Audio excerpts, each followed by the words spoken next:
നമസ്കാരം. മലയാളി വാർത്തയിലേക്ക് സ്വാഗതം. വയനാട് പുൽപ്പള്ളിയിൽ ഗ്രൂപ്പ് വഴക്കിന്റെ ഭാഗമായുണ്ടായ കള്ളക്കേസിൽ കോൺഗ്രസ് വാർഡ് പ്രസിഡന്റ് 17 ദിവസം ജയിൽ ശിക്ഷ അനുഭവിച്ചതുമായി ബന്ധപ്പെട്ട വിവാദം അത് വലിയ രീതിയിൽ ആളിക്കത്തുകയായിരുന്നു. അതിനിടയിലാണ് കോൺഗ്രസിലെ പഞ്ചായത്ത് അംഗം മൂന്നുപാലം സ്വദേശി ജോസ് നെല്ലയിടം ജീവനൊടുക്കിയത്.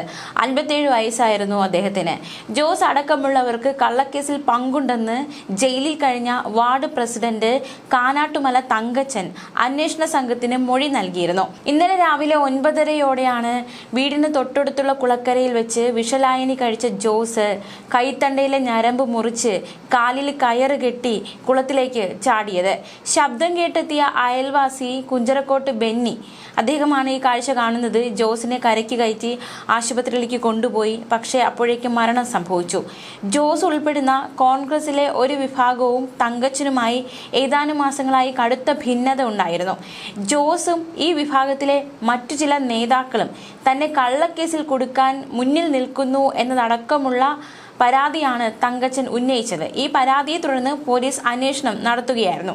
കഴിഞ്ഞ മാസം 22-ാം തീയതി രാത്രി കർണാടക മദ്യവും സ്ഫോടക വസ്തുക്കളും സഹിതം തങ്കച്ചനെ പോലീസ് പിടികൂടി. ജാമ്യമില്ലാ വകുപ്പിലാണ് തങ്കച്ചനെ പോലീസ് അറസ്റ്റ് ചെയ്തത്. തുടരന്വേഷണം നടക്കുകയായിരുന്നു. അതിനിടയിൽ യഥാർത്ഥ പ്രതി മരക്കടവ് സ്വദേശി പ്രസാദ് ആണെന്ന് തെളിഞ്ഞു. പ്രസാദിനെ അറസ്റ്റ് ചെയ്തു. പിന്നീട് ഈ സംഭവവുമായി നേരിട്ട് ബന്ധമുണ്ടെന്ന് സംശയിക്കുന്ന ആൾ കുറേ ദിവസങ്ങളായി ഒളിവിലായിരുന്നു. തങ്കച്ചന്റെ പരാതിയിൽ ജോസിനെ പോലീസ് തെളിവെടുപ്പിന് വിളിപ്പിച്ചു. ഇതിനിടെ സമൂഹ മാധ്യമങ്ങളിൽ ജോസിനെതിരെ പോസ്റ്റുകൾ വന്നു. ഒളിവിലാണെന്ന പ്രചാരണം വന്നു. ഇതെല്ലാം ജോസിനെ മാനസികമായിട്ട് തളർത്തുകയും ചെയ്തു. അക്ഷരാർത്ഥത്തിൽ സൈബർ ആക്രമണത്തിൽ മനംനൊന്താണ് അദ്ദേഹത്തിന്റെ ആത്മഹത്യ. ഈ അയൽവാസി ബെന്നിയാണ് ശബ്ദം കേട്ട് ഓടി വന്നത്. കുളക്കരയിൽ വിഷക്കുപ്പി, കുപ്പിവെള്ളം, കത്തി, ഒരു തുണി അടക്കമുണ്ടായിരുന്നു. കാലിൽ കയറ് കെട്ടി കുളക്കരയിലെ മരച്ചുവട്ടിൽ കെട്ടിയിരുന്നുവെന്നും ബെന്നി പറയുന്നു. ഇവിടെ നടന്ന കാര്യങ്ങൾ ആരോടും പറയരുത് എന്നായിരുന്നു ജോസ് ബെന്നിയോട് താക്കീത് ചെയ്തത്.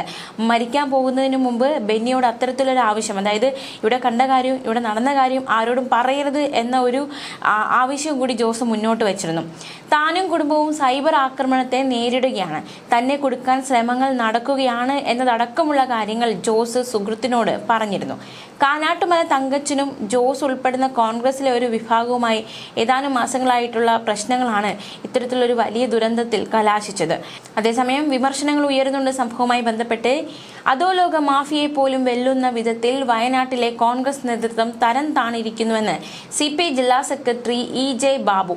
DCC ട്രഷററായിരുന്ന NM വിജയന്റെയും മകന്റെയും മരണം മുതൽ ഏറ്റവും ഒടുവിലായി ജോസ് നെല്ലയിടത്തിന്റെ മരണം വരെയുള്ള സംഭവ വികാസങ്ങൾ ഇതാണ് സൂചിപ്പിക്കുന്നതെന്നും അദ്ദേഹം പറഞ്ഞു. NM വിജയന്റെ മരണക്കുറിപ്പിലും തന്റെ മരണത്തിന് ഉത്തരവാദി DCC പ്രസിഡന്റും ബത്തേരി MLAയുമാണെന്ന് വെളിപ്പെടുത്തിയിട്ടുണ്ട്.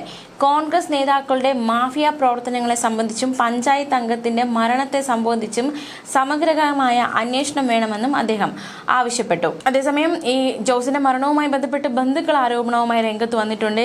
ഈ പാർട്ടിയിലെ ഗ്രൂപ്പ് വഴക്കാണ് അദ്ദേഹത്തിന്റെ ആത്മഹത്യയിലേക്ക് നയിച്ചതെന്നാണ് ജോസ് നെല്ലയിടത്തിന്റെ ബന്ധുക്കൾ ആരോപിക്കുന്നത്. സാമൂഹിക മാധ്യമങ്ങളിലൂടെ നടന്ന വ്യക്തിഹത്യ താങ്ങാവുന്നതിലും അപ്പുറമായിരുന്നുവെന്ന് ജോസ് പറയുന്ന വീഡിയോ അടക്കം ബന്ധുക്കൾ പുറത്തുവിട്ടിട്ടുണ്ട്. കോൺഗ്രസ് വാർഡ് പ്രസിഡന്റ് കാനാട്ടുമല തങ്കച്ചനെ കള്ളക്കേസിൽ കുടുക്കിയ സംഭവത്തിലെ ആരോപണ വിധേയനായിരുന്ന ജോസ് അപ്പോൾ അദ്ദേഹത്തെ അത് വലിയ രീതിയിൽ തളർത്തി എന്നതാണ് അദ്ദേഹത്തിന്റെ ആത്മഹത്യയിൽ നിന്ന് മനസ്സിലാക്കാൻ സാധിക്കുന്നത്. സോഷ്യൽ മീഡിയയിലൊക്കെ താൻ വലിയ അഴിമതിക്കാരനും ഗൂഢാലോചനക്കാരനും ഒക്കെയാണെന്ന് പറഞ്ഞ് വലിയ പ്രചാരണങ്ങൾ ചിലരുടെ ഭാഗത്തു നിന്നുണ്ട്. തന്നെ സംബന്ധിച്ച് പൊതുസമൂഹത്തിൽ ഒരാളുടെ പോലും അനർഹമായ കാര്യങ്ങൾ നാളിതുവരെ കൈപ്പറ്റാതെ പൊതുപ്രവർത്തനം നടത്തിയിട്ടുള്ള വ്യക്തിയാണ്. തീർച്ചയായും ഒരു വ്യക്തി എന്ന നിലയ്ക്ക് തനിക്കിത് താങ്ങാൻ കഴിയുന്നില്ല എന്നതടക്കമുള്ള കാര്യം ജോസ് വീഡിയോയിൽ വ്യക്തമാക്കുന്നുണ്ട്. പൊതുസമൂഹത്തിൽ തൻ്റെ മുന്നിൽ വന്ന ആളുകളെ സഹായിച്ചിട്ടുണ്ട്, അല്ലാതെ ആരെയും മാറ്റിവിടുകയോ അല്ലെങ്കിൽ തള്ളിക്കളയുകയോ ചെയ്തിട്ടുള്ളതല്ല എന്നും ജോസ് പറയുന്നുണ്ട്. തൻ്റെ പ്രവർത്തനങ്ങളിൽ അസൂയ പൂണ്ട ആളുകൾ തന്നെ സമൂഹത്തിൽ ഇല്ലാതാക്കാൻ വേണ്ടി, തൻ്റെ രക്തത്തിനു വേണ്ടി, തൻ്റെ മക്കളുടെ പോലും ഭാവി നശിപ്പിക്കുന്ന രീതിയിൽ ഇത്തരത്തിലുള്ള പ്രചാരണങ്ങൾ നടത്തുന്നത് ഒരു കാരണവശാലും അംഗീകരിക്കാൻ കഴിയുന്നില്ല. ഇതുപോലെയുള്ള സാമൂഹിക മാധ്യമ പ്രചാരണങ്ങൾ എന്തിനു വേണ്ടിയാണെന്ന് മനസ്സിലാകുന്നില്ല. പൊതുസമൂഹത്തിനോട് ഇത്തരത്തിലുള്ള ഒരു അനീതിയും അതിനു മുൻപ് താൻ ചെയ്തിട്ടില്ല എന്നും ജോസ് വ്യക്തമാക്കുന്നുണ്ട്.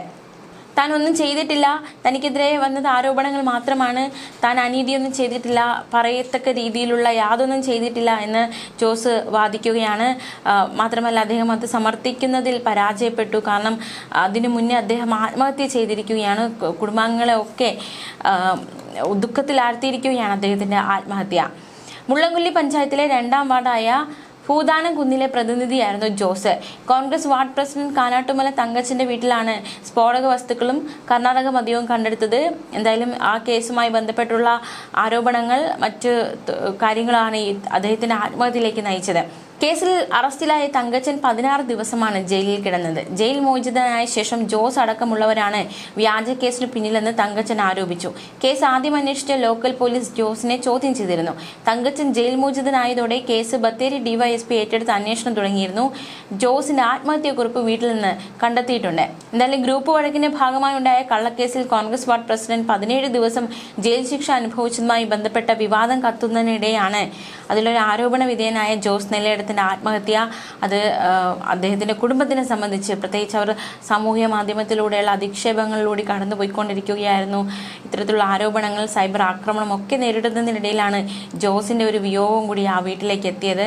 അക്ഷരാർത്ഥത്തിൽ കുടുംബത്തെ അത് തളർത്തിയിരിക്കുകയാണ്. സംഭവവുമായി നേരിട്ട് ബന്ധമുണ്ടെന്ന് സംശയിക്കുന്നുള്ള, അതായത് ഈ കർണാടക മദ്യം, സ്ഫോടക വസ്തുക്കളൊക്കെ വീട്ടിൽ നിന്ന് കണ്ടെത്തിയ സംഭവവുമായി നേരിട്ട് ബന്ധമുണ്ടെന്ന് സംശയിക്കുന്നയാൾ കുറെ ദിവസങ്ങളായി ഒളിവിലാണ്. തങ്കച്ചന്റെ പരാതിയിലാണ് ജോസിനെ പോലീസ് തെളിവെടുപ്പിന് വിളിപ്പിച്ചത്. ഇതിനിടെ സമൂഹ മാധ്യമങ്ങളിൽ ജോസിനെതിരെ പോസ്റ്റുകൾ വ്യാപകമാകുകയായിരുന്നു. ഒളിവിലാണെന്ന പ്രചാരണവും ജോസിനെ വലിയ രീതിയിലാണ് തളർത്തിയത്.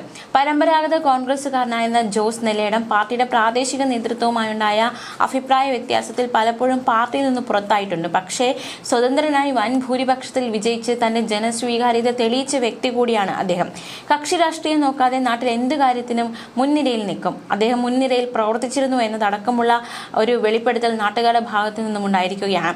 ഇത്തവണ സ്വതന്ത്രനായി വിജയിച്ച ജോസ് 8 മാസം മുൻപാണ് വീണ്ടും കോൺഗ്രസിൽ തിരിച്ചെത്തി മണ്ഡലം വൈസ് പ്രസിഡന്റ് ആയത്.